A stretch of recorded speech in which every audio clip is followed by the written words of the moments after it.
ఏదైతే మంత్రి గారు ఆవేశంగా ఏ సందర్భంలో కానీ ఆ పిక్కుంటారనే మాట రికార్డులో తొలగించాలి. ఆయనకే చెడ్డపేరు ఆయన జీవితంలో మచ్చ రైతు ఓందాగా చెప్తే ఆయన తాలూకు అమలుతారు నిలబడతారు. లేకపోతే ఆయన జీవితంలో మచ్చ ప్రజలు తెలుస్తారు. రేపు మాకు అభ్యంతరం లేదు. కానీ ఇలాంటి పరుష పదాలు మహిళా సభ్యుల మీద అలాంటి పరుష పదాలని వాడటం అనేది సమంజసం కాదు. అది సభా సంప్రదాయం కాదు. చెప్పండి మంత్రి గారు. మీరు మంత్రిగా ఉన్నప్పుడు శాసనసభ సాక్షిగా మా అమ్మను అవమానించినప్పుడు మీరు ఏం చేశారు సార్? మా తల్లిని అవమానించినప్పుడు ఏం చేశారు అంటున్నా? మీరు మారుతారా? మహిళల గురించి మీరు మారుతారా? నేను కళ్యాణి గారు అన్నాను. నాకు మహిళలు గౌరవిస్తాను మా అమ్మ నాకు నేర్పించింది సార్. మీ నాయకుడికి నేర్పించలేదేమో, నాకు నేర్పించారు. మహిళలు ఎట్లా గౌరవించాలో నాకు తెలుసు సార్. శాసనసభ సాక్షిగా మా తల్లిని అవమానించారు. కావాలంటే video will play it now. Audio ఉంది దాంట్లో క్లియర్ గా. ఒక తల్లి ఆవేదన బాధ నాకు తెలుసు సార్. నేను చూసా. 3 నెలలు పట్టింది మా తల్లి రికవర్ అయ్యడానికి. You please don't lecture me on respecting women. నేను కళ్యాణి గారు అన్నాను. కానీ రికార్డులు లేని మేడం గారు అన్నా. ఏకవచ్చంతో ఏనాడు నేను మాట్లాడలేదు సార్. నాకు చిత్తశుద్ధి ఉంది సార్.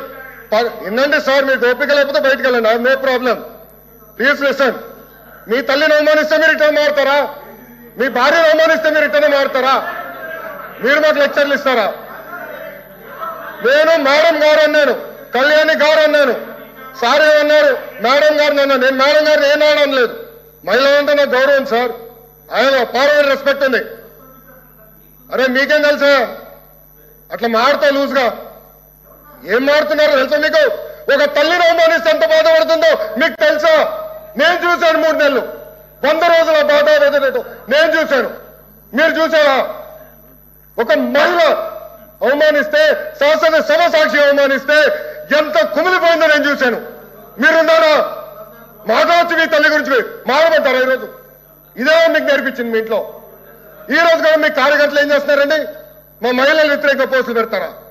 మా మహిళలకి ఇచ్చి వచ్చే విధంగా పోస్టు పెడతారా? పొరపాటున మా ఒక్క కార్యకర్త భారతిరెడ్డి గారి వ్యతిరేకంగా పోస్ట్ పెడితే జైలుకు పంపించిన ఘనత తెలుగుదేశం పార్టీది. అది మాకున్న చిత్తశుద్ధి. మీలో కాదు.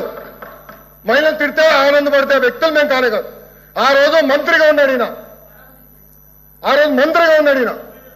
నుంచిన ఆ రోజు చెప్పాల్సి సార్. వీడియో నా దగ్గర ఉంది. I'm ready. డిబేట్ చేద్దాం. అరే చైర్మన్ గారి టేబుల్ పైకి వెళ్ళారు సార్.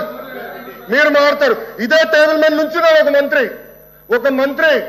ఈయన ఆయన కూర్చుంటున్న టేబుల్ మీద నుంచున్నాడు. కావాలంటే పర్మిషన్ మనం విజువల్స్ చూపిద్దాం. మీరు గౌరవం గురించి మాట్లాడతారు మా పైన. మహిళలు నేను అవమానించానంటారు. మీరు ఏమిన్నారో నా దేవుడికే తెలియాలా. నేను చాలా క్లారిటీగా చెప్పాను. మహిళలు అంటే నాకు గౌరవం. ఏదంటే అది మాట్లాడడానికి నేను లేదు. నేను సూటిగా మిమ్మల్ని ప్రశ్నిస్తున్నా.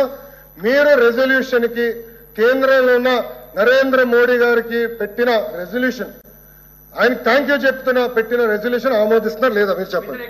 ఎల్ఓపి గారు ప్లీజ్. అధ్యక్ష, మంత్రి గారు మాట్లాడిన దాంట్లో మీ అడిగిన ఇక్కడ జరుగుతున్న చర్చ ఏంటి? వారు వచ్చి